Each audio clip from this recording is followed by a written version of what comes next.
Welcome to a special edition of Chai with Molly, a show where we celebrate diversity the Canadian way.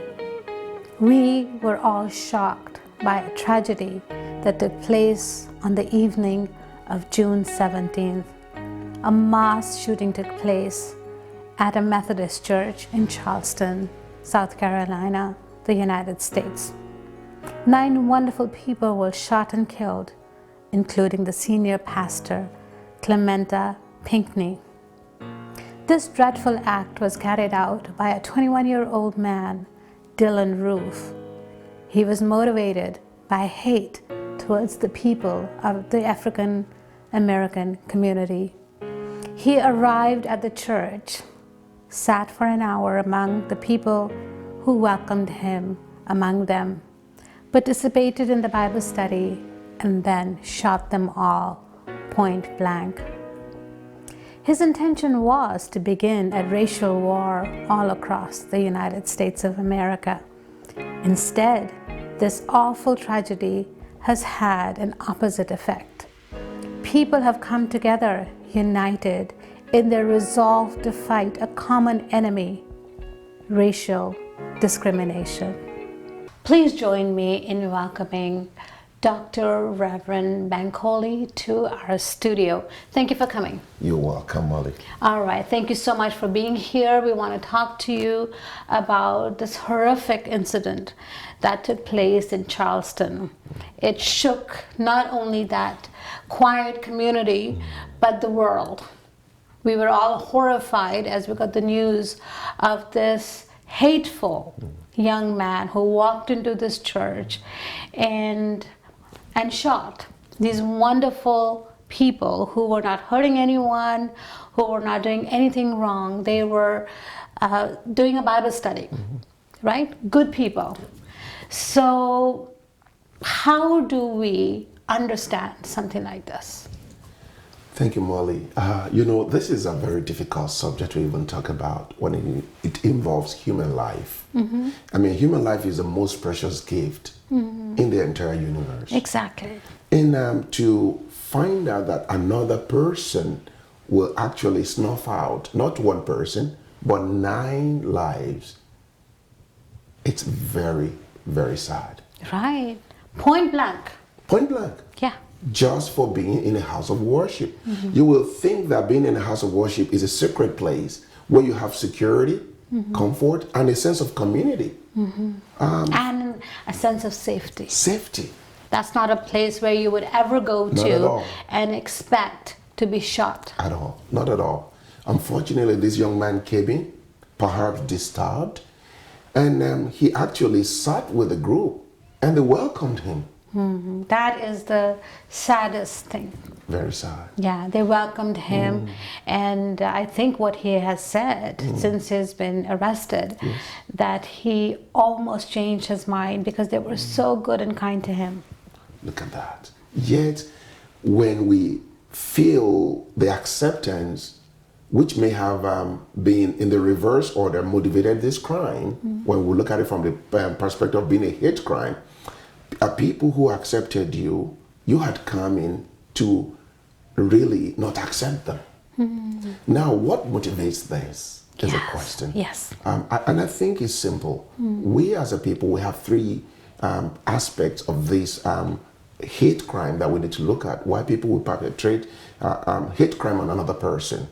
You see, when a person doesn't have an understanding of their own self-worth, that is who they are, then they are likely to think lesser of another person. And though you may feel you're superior and they are inferior, yet there must be an opportunity for you to at least give them that self-worth that you think of yourself being human, that they should be human as well. Right. And this obsession with race, trying to see a person who's of a different race from you as a little bit inferior than you, that's really a very scary thing. It is. And then we deal with it in all communities. Although this crime happened in the US, we're not absolved from it in Canada. Neither are we in our ethnic communities. We see being perpetrated black on black crimes and then Asian on Asian crimes. Even in the time of peace, we still have reports of assault in homes and even in the schools. Why? So what causes a human being to degrade himself or herself to the level that they would take someone else's life? That's a very serious thing. That's true. Yeah, so what takes someone to that level? You know, if I may say this, that if we have a sense of superiority, then that means we think others are inferior. If they're inferior, it's okay to accept that they're inferior. But if we don't stop there, now we want to extinguish them. Now it becomes like racial cleansing. However, the problem there is, to whom are we responsible? If a person feels I have all responsibility to the creator of this life, the tendency is they will honor that life. They may disagree with that person. They may argue with that person. And they will respect the person enough to back off and not hurt them. But Because we know that all human beings have been created equal by our Creator. by our creator. Yes. When He looks down and looks at us, He doesn't see black and white and green and his yellow. We are all His children. Very nice. And that is why God, in helping us deal with hate issues in our heart, speaks about the fact that the heart of man is desperately wicked. Yes. And because we're always devising means of doing evil. Take a 2-year-old, for instance, who hasn't been exposed to a lot of hate issues or problems in life, but within the family context in itself can throw temper tantrum. Why? Because anything that wants to cause us to behave in a way we don't want to, we push off. And hate is built up, especially in young people, when parents also contribute negatively to their lives. Right, but then look at all the, taking it further on the conversation that you just had, is look at these children. What they do to other children who are a little bit different from them. And nobody teaches them that you have to be nasty and mean to these kids who look a little bit different from you.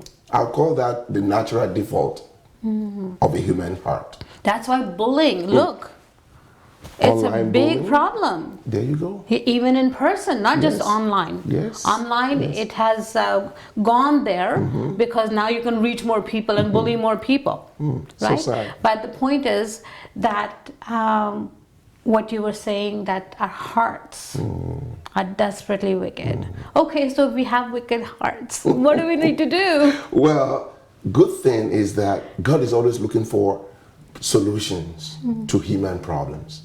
The first thing is, on human level, there's something called tolerance, which means I may not agree with you, but I give you the benefit of the doubt. And then I can at least accept you for who you are, even though we're different. You can apply that on any facet, and you'll be able to at least relate to somebody else.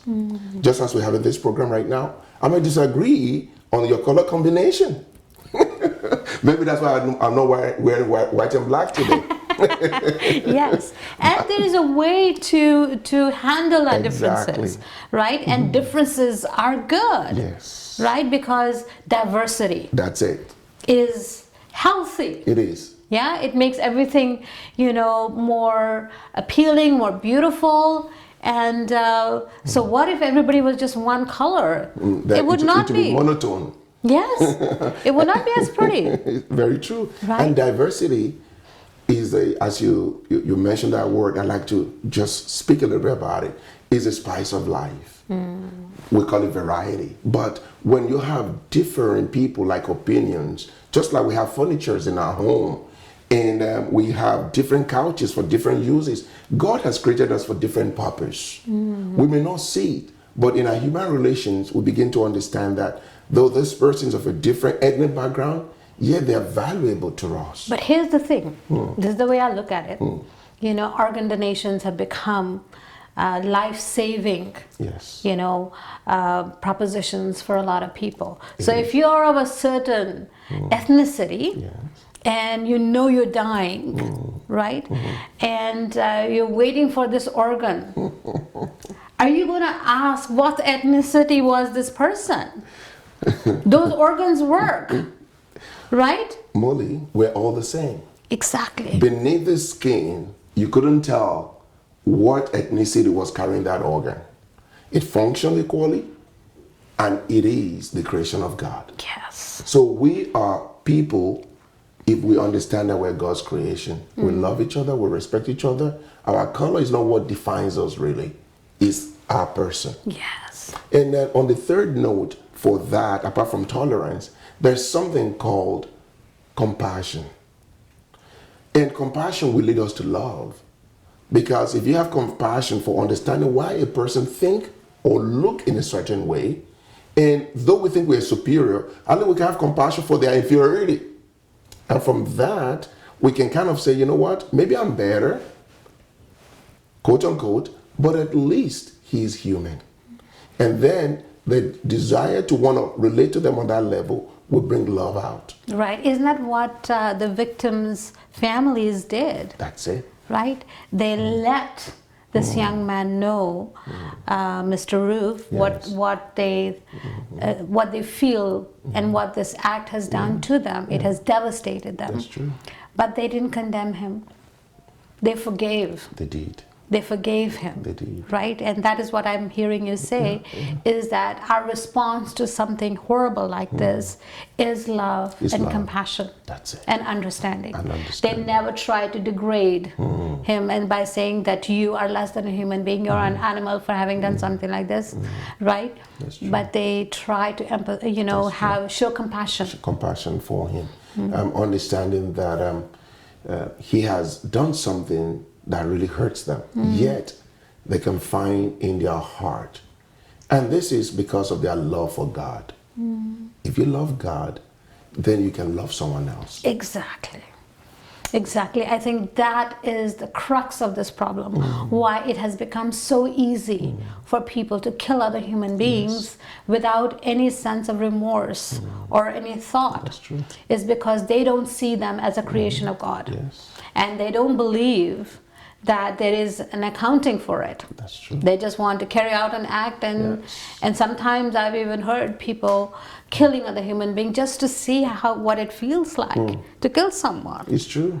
right? Yeah, it's true. I mean, we see this in gangs just to prove to another person that they are strong or they are tough. Now, what they were looking for is acceptance in those groups.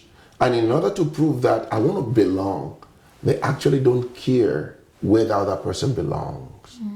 And out of our insensitivity, we perpetrate hatred and crime on one another. And if somebody is watching this program right now and is struggling with this incident, I know I got affected by it badly. Yes. It took me some time to really think about what had happened. If there's someone else who is struggling, what would you like to tell them?